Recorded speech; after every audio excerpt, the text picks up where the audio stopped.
Good morning, Dan. How are you, my man? Good morning. How are you today, Rover? I'm doing well. Did anything have to be taken out of the book? Do you have to provide this to the Secret Service or someone in advance in order for them to review the book and make sure that you're not detailing anything too secretive? Well, Rover, because I actually worked for the Central Intelligence Agency in addition to the Secret Service, the entire manuscript had to be vetted through the CIA Publication Review Board. So there actually was quite a bit of material that didn't make it to the final edition.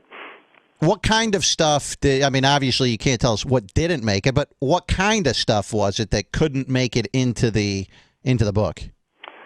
Well, in terms of the Secret Service, you're not bound by any secrecy agreement other than your non-disclosure agreements. So the Secret Service, being a law enforcement agency, not part of the intelligence community, nothing had to be vetted through them. But, again, the entire manuscript had to go through CIA because I once worked for them, and that's just a rule that they have over there.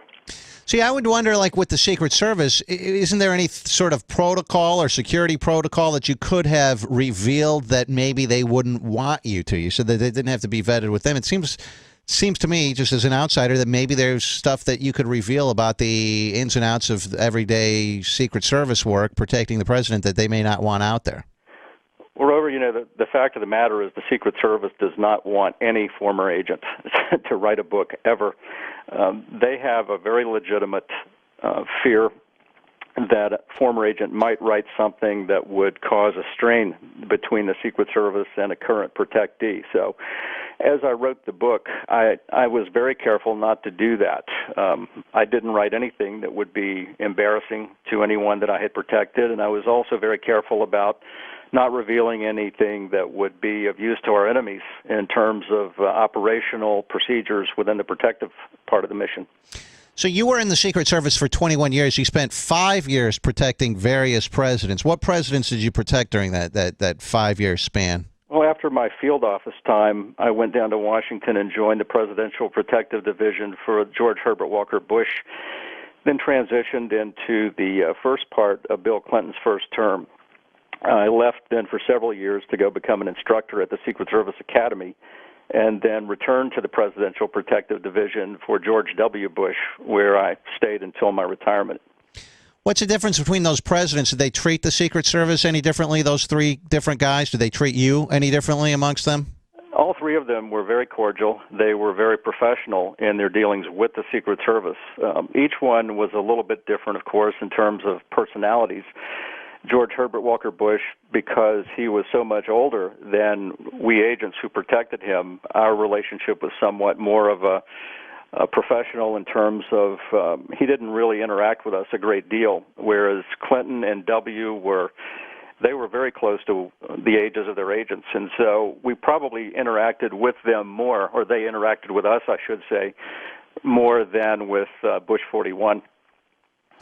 Dan Emmett is on with us, former Secret Service agent, protected 3 different presidents. So you spent 5 years out of that 21 years. You were also an instructor for a period of time.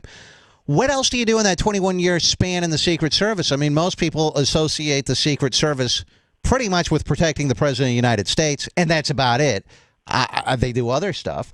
What else did you do in that 21-year period? Right. Well, the Secret Service, one of the things, Rover, that makes it really unique is the dual mission. The first place that a new agent starts is in a field office doing criminal investigations, mostly counterfeit suppression, counterfeit money, fraud, bank fraud, things like that.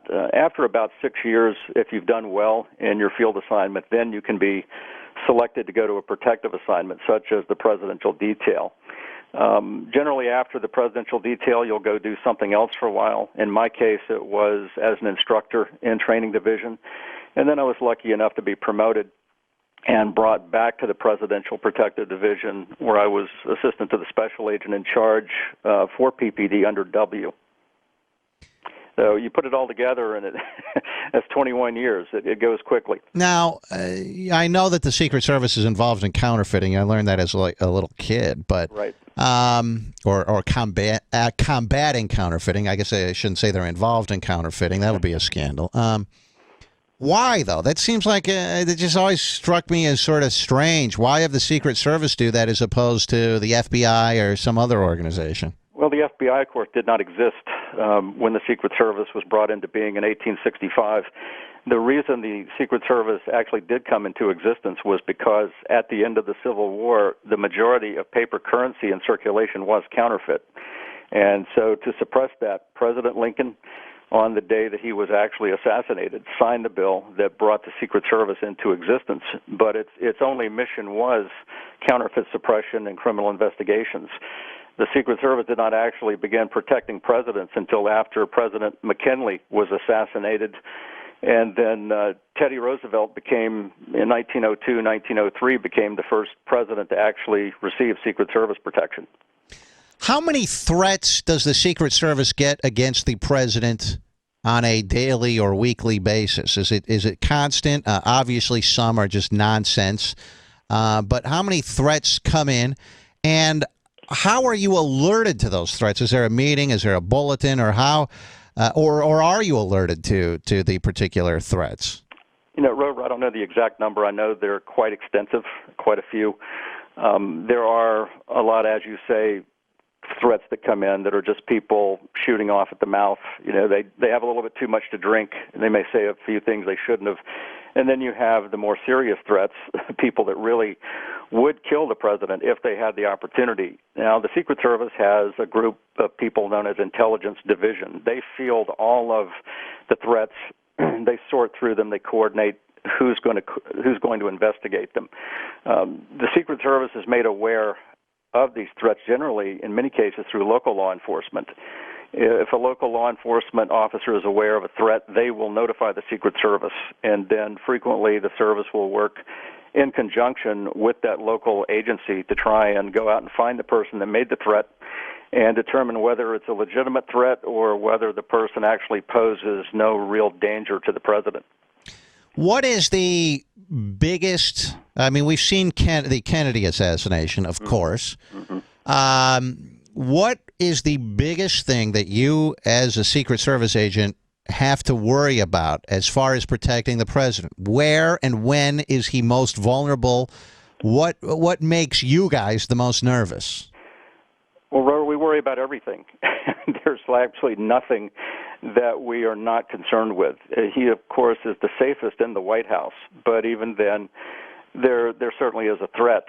But when you take him out of the White House, you're concerned with motorcade issues, you're concerned with improvised explosive devices, you're concerned anytime you take him out, expose him publicly to snipers, you're exposing him to the nut on the street, which, you know, and the random crime, which is one of the dangers of taking the president anywhere, is that in our country today, as you know, you can walk into a crime without even meaning to, just walking down the street.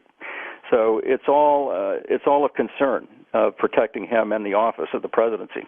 When these guys are campaigning, they obviously are out and about much more than they are when they're actually just running the country, which I'm sure presents a lot of security issues for the Secret Service. I see photos and news video and stuff of, you know, when a president is on the campaign trail, he'll stop into some deli, some local deli in Paducah, Kentucky, and eat there.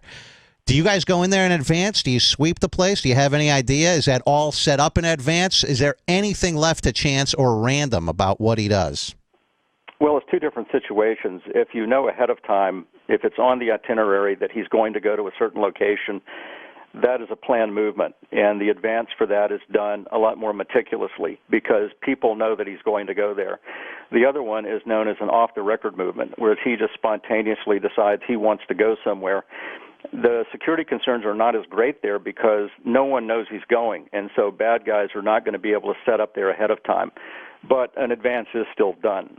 No matter where the president goes, you're going to have an agent that's going to go out ahead of time and take a look at the venue and make a decision whether or not it's safe to bring him in or whether it's not safe. Did you or anyone that you were working with ever have to tell any of these three presidents that you worked with, no, you can't do that? Well, I did not. That dubious honor falls to the special agent in charge, the agent that rides in the right front seat of the limo with the president. And from time to time, that does happen, not often. If a Secret Service agent is going to go to the president and say, we deem this to be unsafe, we're not going, he better have some really good reasons why, because the president generally does whatever he wants to do. And if the Secret Service goes to the president too many times with that type of warning, well, eventually the president's not going to pay any attention to him. So if the Secret Service does come to the president with that type of warning, the president's going to take note, pay attention. In all likelihood, he's going to go along with the Secret Service because he knows that the service is not going to warn him off of a certain site unless there's a real good reason for it. You write, though, that President Clinton did a photo op at the border between North and South Korea. You didn't like it. No, the Secret Service was... Anyone who knew history and understood the North Koreans was a little nervous about that because, as everyone who understands history knows, that war is still going on. It never ended. It just stopped with a ceasefire in 1953. So technically a state of war still exists between North Korea and the United Nations and forces of the United Nations, of which the United States is a part. So we took him up on a bridge, literally 15, 20 yards away from very heavily armed enemy troops. You call them the enemy. They are the enemy. We're still at war with them. And so that presented a unique set of security concerns for us. But fortunately, we were able to get him in and get him out with no incidents. Dan Emmett is on, former Secret Service agent. He has a book called Within Arm's Length, a Secret Service Agent's Definitive Inside Account of Protecting the President. One thing that I'm curious about, when the president or the first family, let's talk about the president in particular, I suppose, is in the White House, is he always monitored by the Secret Service, or can he move about freely without you guys tagging along? Well, Robert, inside the White House, as I said earlier, we consider it to be probably the safest location in the world for him. And so when he moves about from the second-floor residence down to the Oval Office, all about the White House, there are agents that will move with him. But because there is not a real imminent threat, there's no one close by that might pose a threat, we give him a lot of space. We let him move about. So it's about expansion and contraction. You expand when the threat is least, and then you contract up and tighten up on him when the threat gets a little more intense. What about like intimate times with the first lady? I mean, how close are you guys to the actual where they're sleeping, where the residence, and that sort of stuff? Are you right outside the door?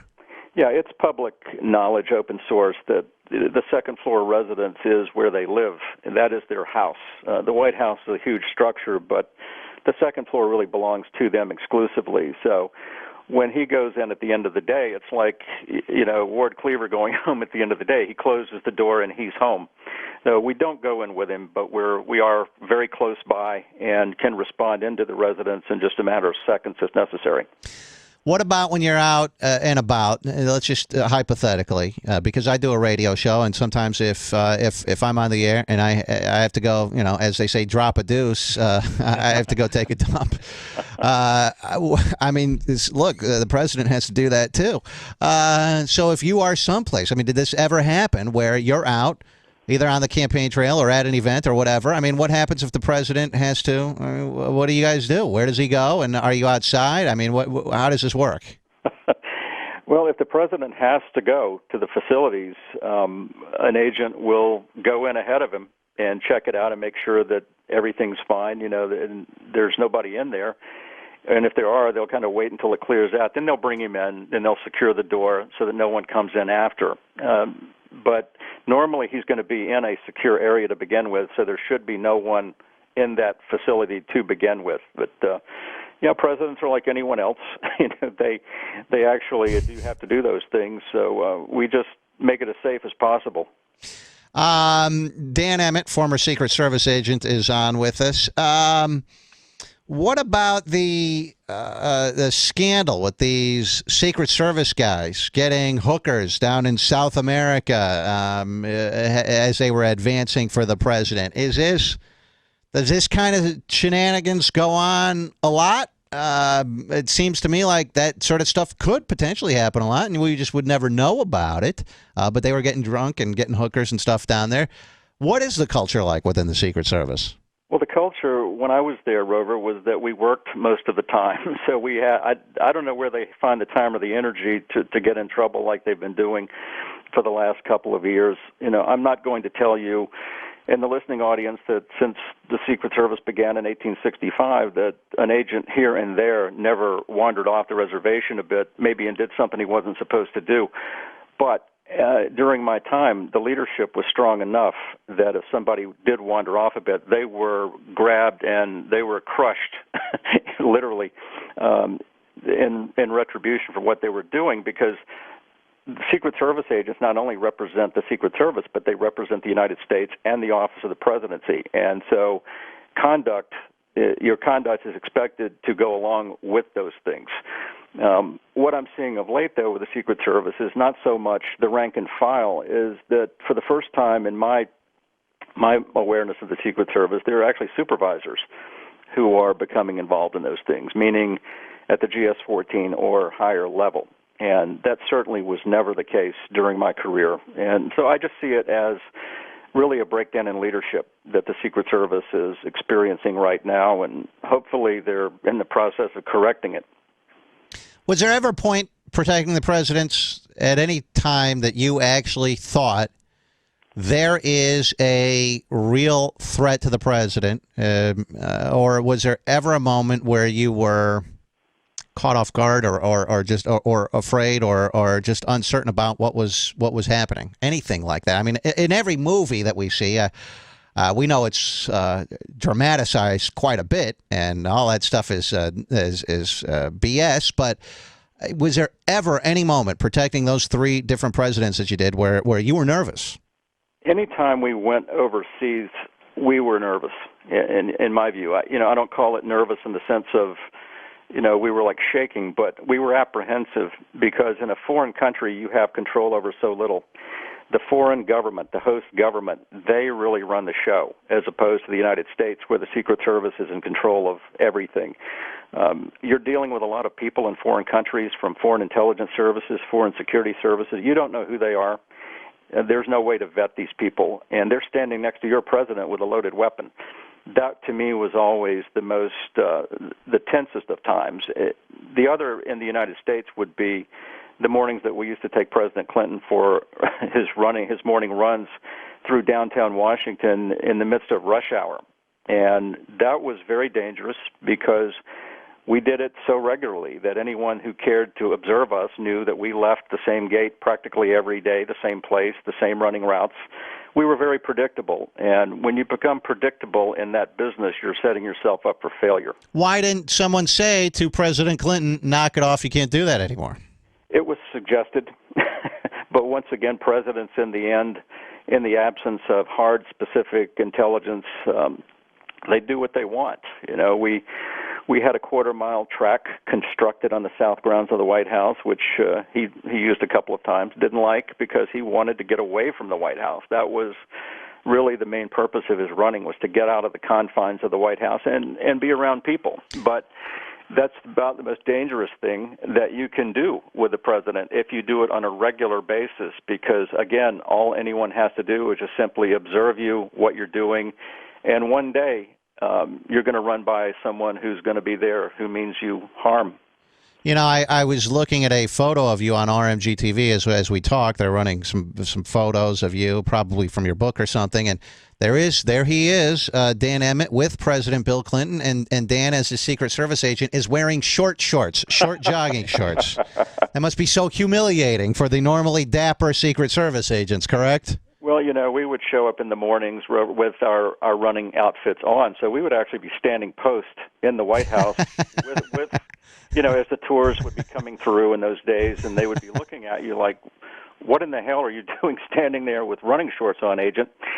But we had to do that because we never knew from one day to the next if he was going to run, so we just had to be prepared. In regard to those shorts, that was the style in the 90s. They were a little short compared to what you have today. Let me go. Just a quick phone call for Dan Emmett before we let him go. He has a new book, Within Arm's Length, the Secret Service Agent's Definitive Inside Account of Protecting the President. Derek, you're on with Dan Emmett, former Secret Service agent. Go ahead, Derek. Hi, Derek. Hey, Dan, I got a quick question. I've always been curious. I've seen movies about, like, stunt doubles and lookalikes. Now, does the U.S. president have a stunt double or a lookalike? You know, people used to accuse me of looking a little bit like Bill Clinton and ask that question, but to my knowledge, there are no doubles. I've never seen one. So, not to say that it hasn't happened somewhere in the history of the service, but not as a practice of normal operations. No. Now, do you guys? You do have though various, or maybe I'm incorrect about this. When he's coming and going from places, do you have multiple limousines that people don't know which one he is in, or is that just something from the movies? Well, if you look at a presidential motorcade, you'll see that and once again, this is in the public domain, open source, you'll see there is more than one limousine, but it's really not so much to confuse people, the onlooker or potential assassins. It's in case one breaks down. And so, you know, you really can't have the president standing next to a broken-down limo waiting for a tow truck. And so if that happens, then we just simply move him from one to the other. As far as which one he is in, that decision is made, you know, by the Secret Service on a case-by-case basis. Now, I know every time I see a movie and it deals with radio, the industry that I'm in, they get everything wrong. And I just sit there and I throw the remote at the TV and I go, that's so stupid. Please, give me a break. It's ridiculous. There aren't a whole lot of movies about radio. There are a ton about the president and the Secret Service. Yeah. Which ones get it way, way, way wrong? And is there one that was fairly accurate? Well, I think that in The Line of Fire with Clint Eastwood, you know, it's Hollywood. You always have to keep that in mind, that they write for entertainment. They don't write for actual, you know, what's really going on, for factual events. But in terms of his routine on the presidential detail, that was pretty close. The Sentinel with Michael Douglas, although Secret Service agents do not have affairs with the First Lady, the way that the service operated in that movie was very factual in terms of equipment, weaponry, and so on. The worst one I ever saw was with Charles Bronson and Jill Ireland. That was absolutely horrendous. The one with Kevin Costner when he was an ex-Secret Service agent with Whitney Houston. That was horrendous. That's right. So usually they do get it wrong, but when you're dealing with a top-rate studio like Warner Brothers and Clint Eastwood, you're going to get a better product. Before I let you go, I actually know a former Secret Service agent who protected at least a couple of the same presidents you did. I bet I won't tell you his name, but maybe off the air I will. Nope. But tell me if you agree with this. His impression of Bill Clinton, he said Bill Clinton was a very friendly guy. Mm-hmm. He said the exact opposite of his wife. In fact, he said that Hillary was one of the meanest and nastiest people he had ever come across. You know, well, I could certainly support what he said about President Clinton. He was extremely personable to all of his agents and knew all of our names. And I tested him one day on that. I turned my name tag around so he couldn't see my name on it. And he said, "Good morning, Dan. How are you?" And so he was always that way. As far as Mrs. Clinton was concerned, I was never on her detail. There is a separate group of agents that protect the First Lady, and they are known as the First Lady's detail. I was never with them. I was strictly always with the president. So I can't really comment about her behavior or her demeanor as First Lady. I just was never with her that often. Do you think that a Secret Service agent, you know, like with the Monica Lewinsky scandal, how did he get away with that? Did anyone know? Do you think anyone in the Secret Service knew that some hanky-panky was going on there in the Oval Office with Bill and the cigar and all of that, and they just kept their mouth shut? You know, I can't really say. I have to be completely honest when I tell you that I had already left the detail when those incidents occurred. And agents don't discuss things.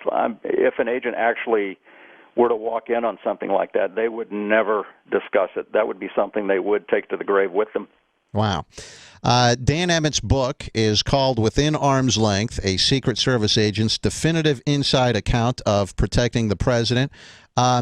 Two last questions. I have one guy who wants to ask you a quick question on the phone, and then I have a last question for you. Wesley, you're on with Dan Emmett. Go ahead, Wesley. Hi, Wesley. Hey, how you doing? Good, sir. I have a question. I got a buddy that's always been real interested in the Secret Service. Mm-hmm. He wanted to know how exactly do you get into something like that? Well, a short answer is you simply go online and apply. They have a website, and you do an online resume, and if they're interested, they'll get back with you, and that's kind of how it all starts. So, pretty rigorous, my understanding, the guy that I mentioned, former Secret Service guy, it's a pretty rigorous thing to get into the Secret Service. Yeah, it's almost impossible, Rover. I have no idea how I got in because I didn't know anyone. I was just a Marine Corps captain recently out of the service and applied and was lucky enough to get in during a time when they were hiring. Statistically, the Secret Service accepts fewer people than does the Ivy League, Harvard, Yale, Princeton.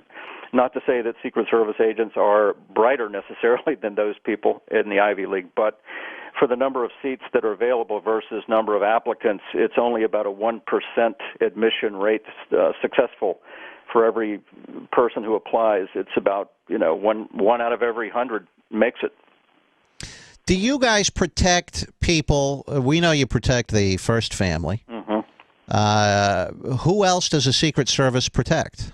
Well, there's a long list. It started out with just the president and his family, and then it moved on to the vice president, and then in 1969 it moved on to visiting foreign heads of state when they're here on an official visit, and also in 1968, after Bobby Kennedy was assassinated, the Secret Service began protecting major presidential candidates, which had never happened before.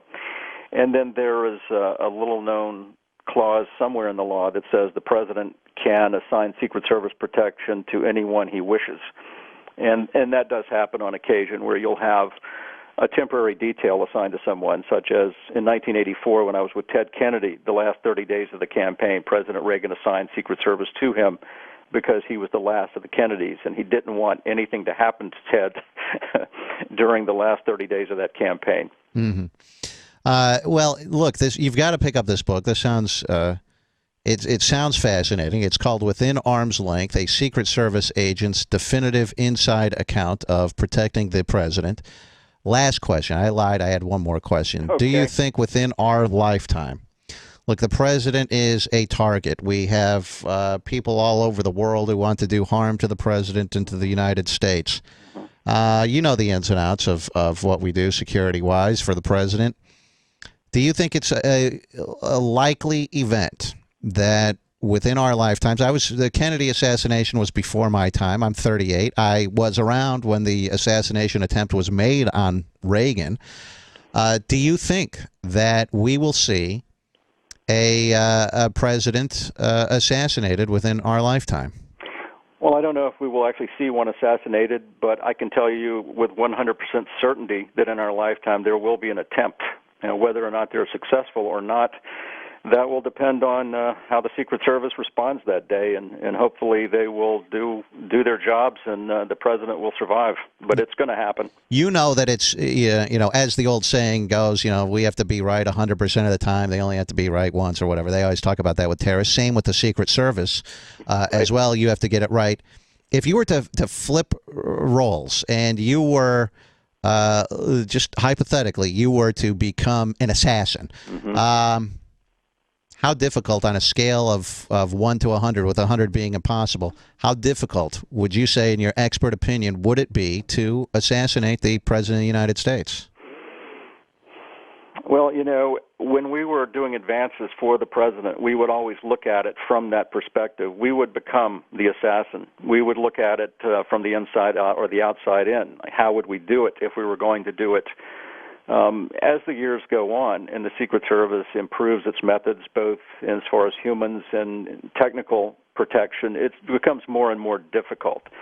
So it would not be easy. The Secret Service does such a great job. They're fallible, but they do a great job. And it would be, I think, even for a professional who does it for a living, he would find it a pretty daunting task to carry it out. Over a 90 on that scale, would you say?